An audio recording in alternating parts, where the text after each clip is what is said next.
Story time! When we started our business, we actually were harassed a lot by another company who was in a completely different town. They assumed they owned the right to candy boxes, which was weird, as there are hundreds of candy box businesses out there.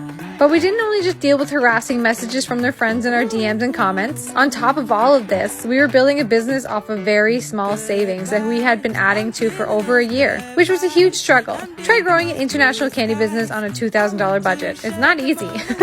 Then add a pandemic and school closures into that fun mix. And please know, I'm not complaining about this. I have a point I'm getting to, I promise. We built this business out of a 200 square foot office in our home. James had been laid off his job about 3 or 4 times at this point, and money was tight. Before we finally said, let's do this, we were faced with the question on whether or not we should throw in the towel for a few more years or just jump on in. Obviously, we chose to jump in, as here we are.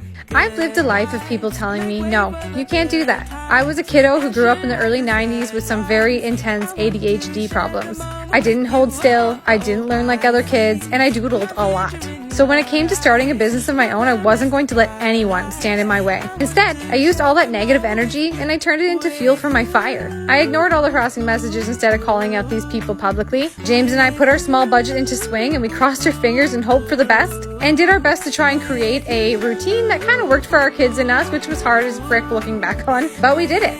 My point that I was telling you about? Don't let anyone stand in your way. You may not be able to control what other people or people around you say, but you can control how you react. You're going to let them hold you back, or are you going to hit the ground running and prove them all wrong? I think you should prove them wrong.